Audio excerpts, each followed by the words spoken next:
Hello, I'm Maria Hall Brown, and this is LA Currents. Well, it is always delightful to invite Executive Director Capri Maddox of the Civil and Human Rights and Equity Department into our studio for LA 35. But today we're actually visiting her office. We are in the John Lewis Conference Center, and it is so nice to be here. What a great space. You guys moved in recently, did you not? Yes. About a year, maybe?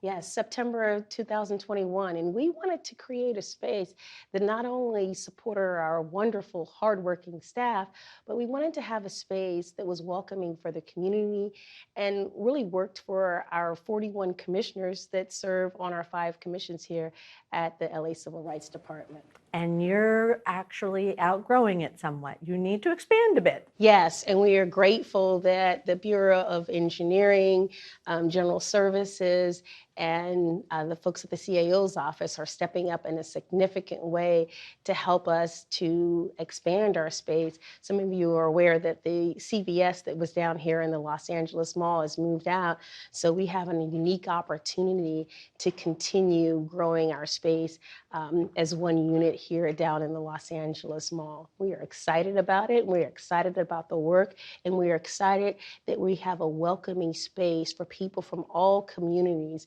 to get services and to make Los Angeles a better LA. All right, well then let's dig into this a little bit, because it's really only been 18 months. I mean, and obviously so much has happened, but I guess on a personal note, what's going on in the last 18 months with you and what you've been able to learn? Well, Maria, I've learned that the city needs the LA Civil Rights Department, that's our name for short. Yeah. We need to think about the fact that there's so many communities been othered and wronged for so long. And this department touches communities in so many ways. And what we really wanted to do, and we shaped this department based on input from community-based organizations like the Black Worker Center, IDEPSCA, Homeboy Industries, Community Coalition, and others. And we wanted to step up a Los Angeles where there's no wrong door when it comes to fighting hate and discrimination. So we have the opportunities to educate people, to say LA is for everyone. That's our unique campaign, where it was placed in over 5,000 locations in the city of Los Angeles in 18 languages. But we want to be intentional to use our skills to help Los Angeles in other ways, like asking people in government and leadership, what does equity look like? Mm-hmm. And how can we infuse equity into the policies that City Council moves forward? And then, of course, the wonder of our discrimination enforcement arm, where we have the ability to protect people's civil rights in the areas of commerce, education, employment, and housing. And so in looking at what we've learned in the last 18 months, we have learned that the residents of Los Angeles need all of the services from our department, and that we are building a team and operation to make sure that we meet this moment. Okay, so that you just actually, it's a beautiful segue into what I really wanted to ask you next, because you come from a law background. Obviously, you are a lawyer in great standing, and you understand what court is, and you understand what criminal behavior is, and you understand what justice looks like from that vantage point. So now, as part of LA Civil Rights, you have the Discrimination Enforcement Unit, which was something that we had talked about a few months ago, getting put into place, but now, it's getting up and rolling. And what are you hearing, and what are some of the cases that are coming in, and what are some of the outcomes you're hoping for? Well, first of all, we want to send a clear message that although we enjoy the carrot and stick approach, this is the stick approach to the carrot and stick model. And I think making sure that people can be held accountable is something that residents have wanted, and justice delayed has been justice denied. And so that is why Lolo Smallwood Cuevas and a coalition of other leaders stepped up to say we need local enforcement. And we are delighted to have just launched this on November 1st with Mayor Garcetti. And I think it is important to know that as we move here in Los Angeles, it is amazing that there's so many ways people have been discriminated against. And people think oftentimes, oh, policing, that's the only place there's discrimination because there seems to be so much attention in that area. And we don't handle cases as it relates Sure. to local government, or which would include policing, obviously, but commerce, education, employment, and housing. And you think about, what does that mean? People going into stores and they're being told, we don't serve you whatever you represent as your background. And to think about in education, does your age matter when you're applying to a private university? I think it's essential to think about even citizenship questions coming up when you're trying to rent an apartment in Los Angeles. These are real things that are happening. And of course, in the workplace, there are opportunities where people are being othered in so many ways. And we don't have jurisdiction over all of the areas in employment and housing, but I think it is important to know that we have a number of cases that are coming through. And I'll tell you, to answer the pertinent question here is, we have a number of inquiries that have come in. Over the last about 2 years, we've had 300 cases, Maria, come in as far as inquiries. A lot of those have been referred out to our state and federal partners, but what we are seeing in the cases that I believe we'll be able to take is discrimination in education at some of our local private schools, local private high schools, where underrepresented populations have felt othered. In addition, again, thinking about the rental market, where the discrimination is taking place, particularly as it relates to citizenship or even primary language. And so we want to be intentional to protect folks in a number of ways. And the outcomes that we are looking for is to make sure that people are made whole. And I want to be intentional to say that we have resources to bring cases against folks that violate your civil rights, and the penalties can be up to $250,000. And that doesn't preclude residents from seeking justice through a private attorney or another government entity. It's tragic, fascinating, and then with these efforts, hopeful. You would think that we would be past so much because there are laws on the book that have been established that protect people when they're inquiring for a rental property or things like that. And it's a little disconcerting to think that those laws have been there, but maybe they have not been enforced, or maybe they have not actually been called out upon. I mean, an organization like this, I would imagine, because it's so personal, so one-on-one, so accessible, is that giving people the confidence then to reach out and make these, I don't want to call them claims, but make these inquiries to find out whether they have some sort of substantive claim against somebody? Do you think that is helping solve this problem, bridging from law into action? Yes. Maria, people in Los Angeles see us. We are available. And Tom Bradley said availability is the best ability. And we are making ourselves available to the residents of the city of Los Angeles. Some people, believe it or not, they think that's just the way it is. They think they've been othered so much that they are used to that behavior.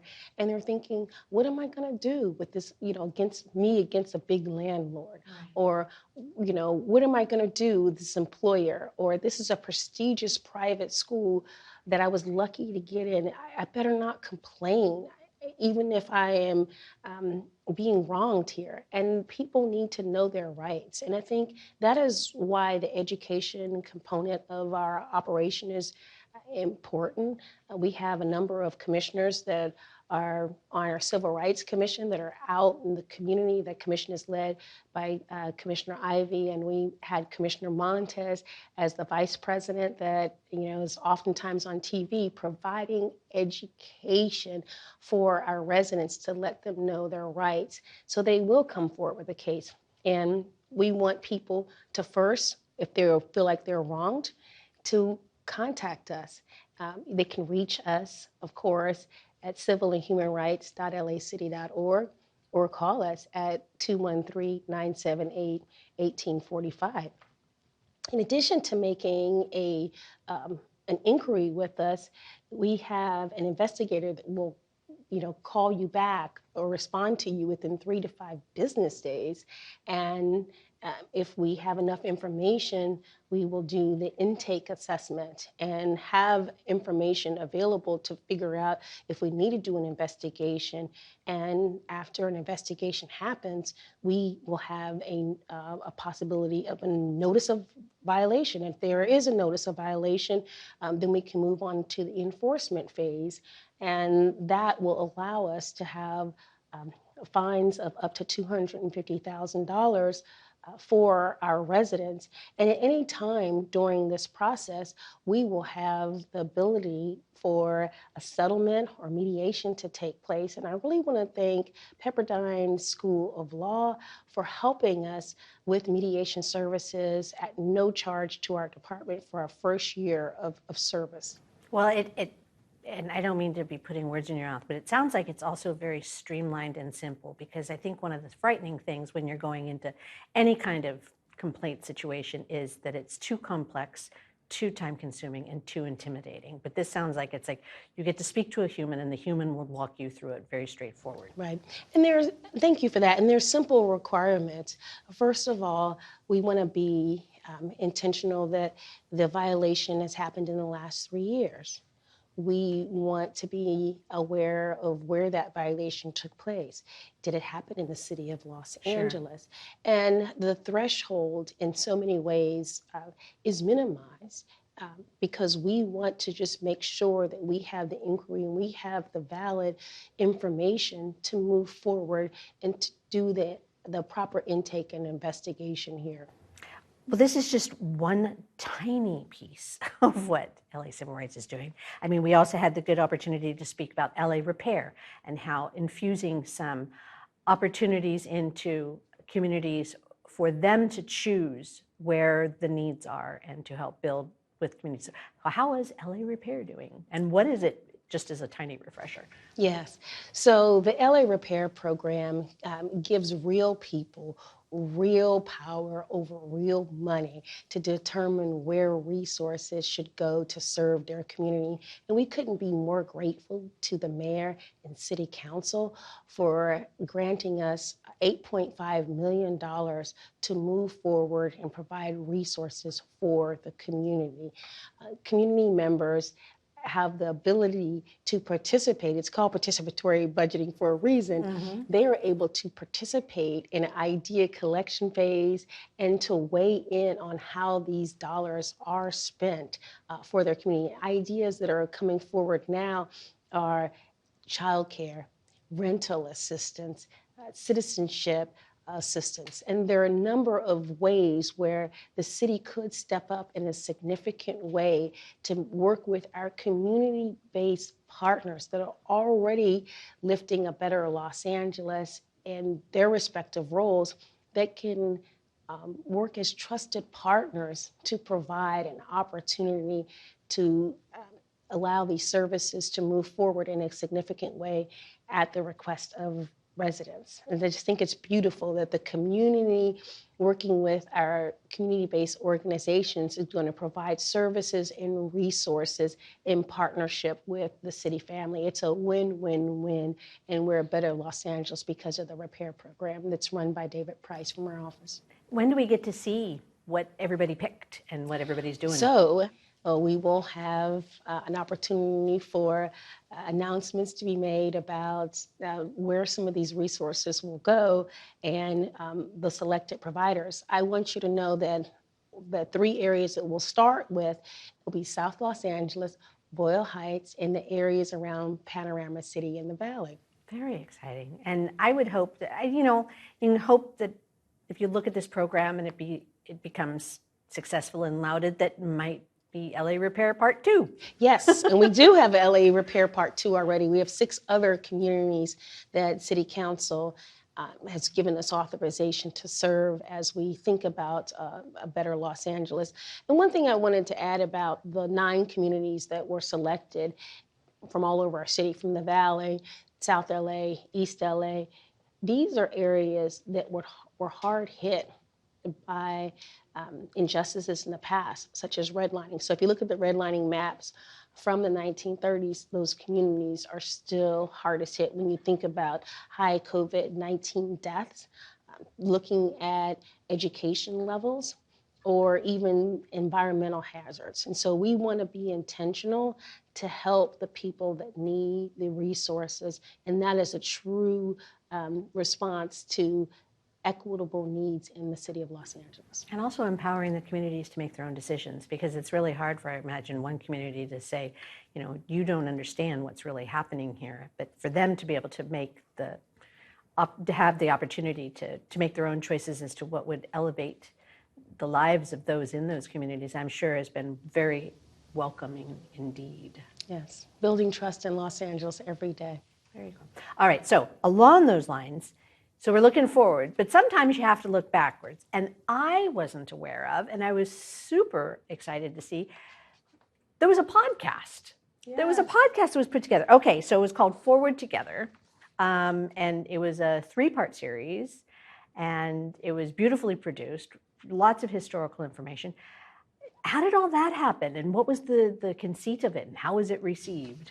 So in thinking about the 30th anniversary of the 1992 civil unrest, we wanted to document what worked. And the Human Relations Commission came up with the idea to do the podcast. And we cannot thank Commission President Stacey Twilley enough for her leadership and her connections with USC to have a group of students to step up and do this 3-part podcast for us.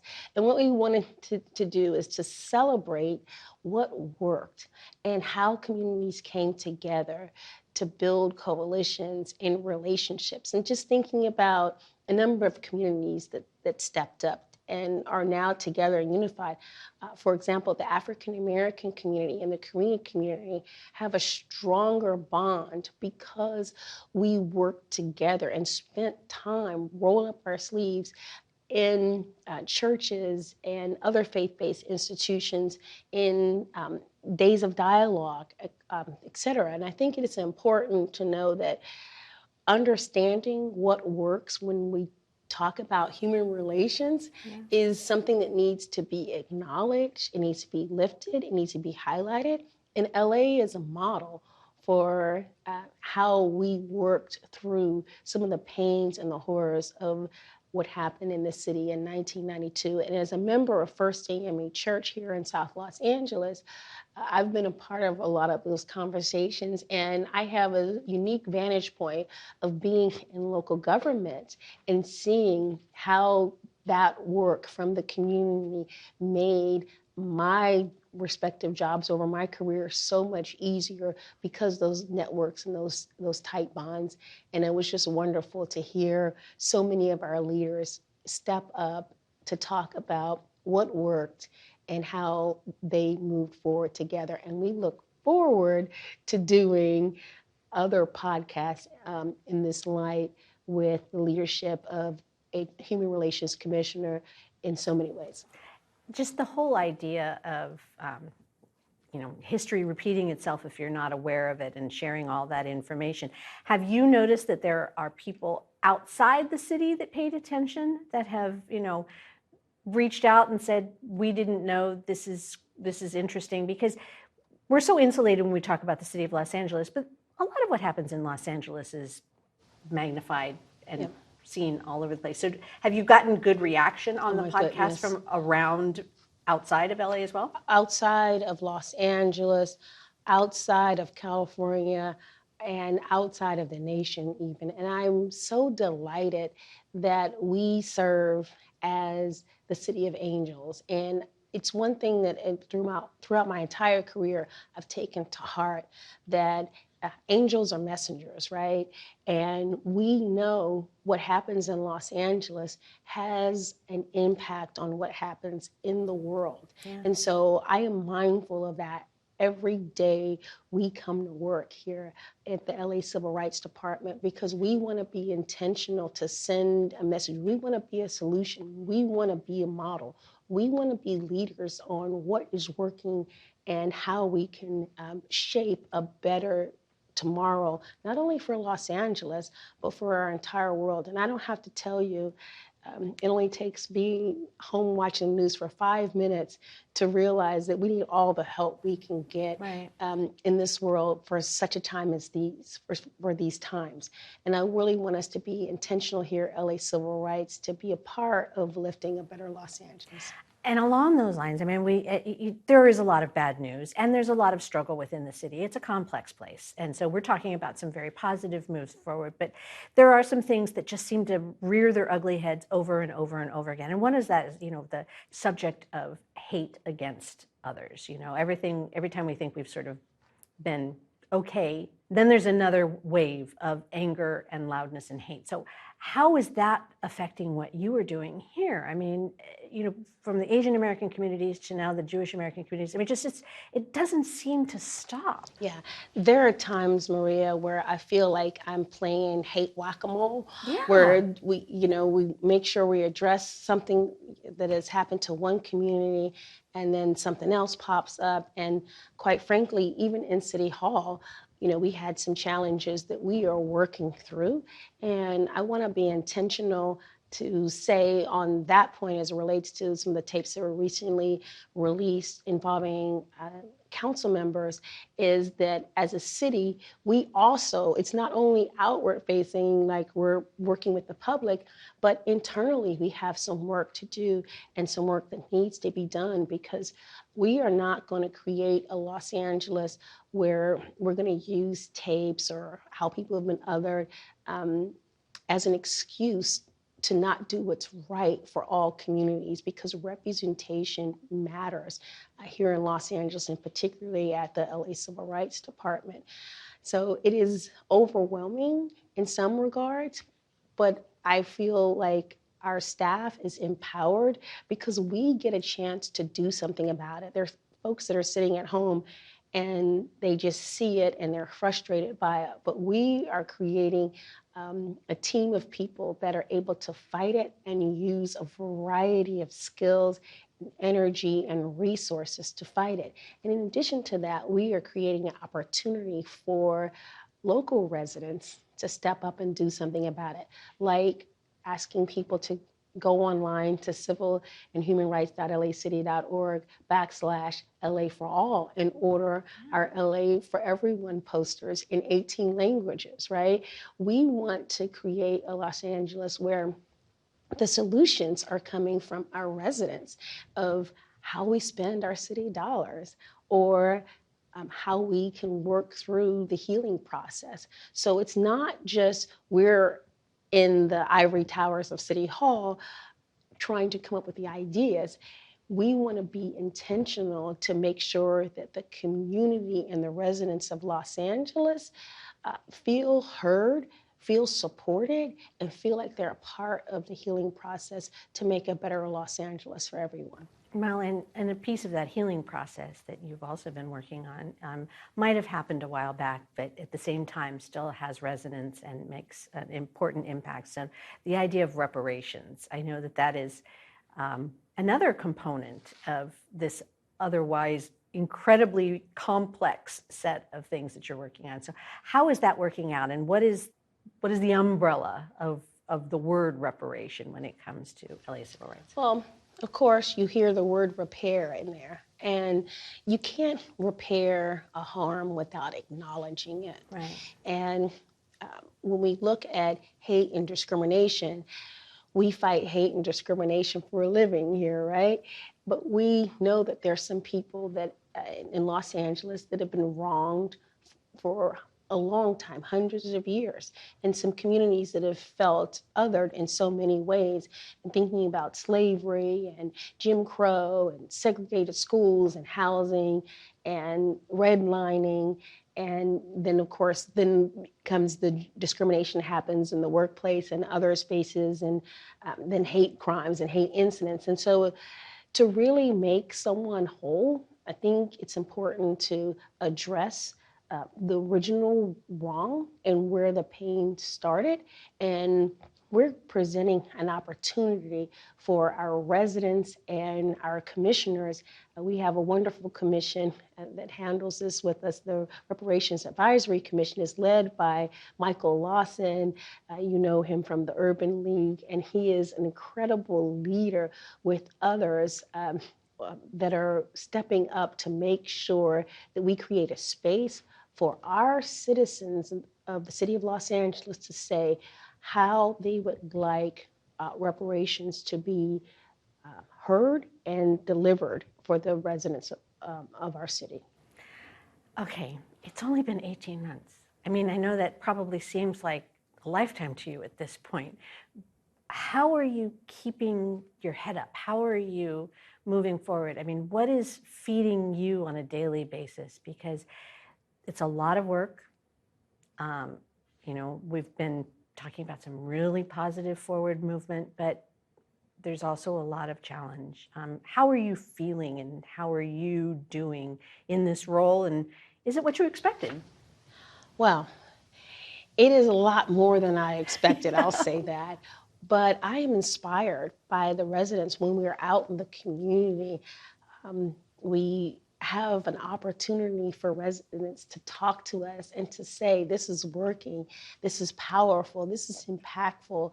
Partners like Churla and Homeboy stepping up and saying, we want to support you more. Inner City Struggle, Community Coalition saying, we love what you're doing. Is there anything else you need from the community? Is there any other advocacy for your budget that you may need because your work is resonating with real people? That is so inspirational.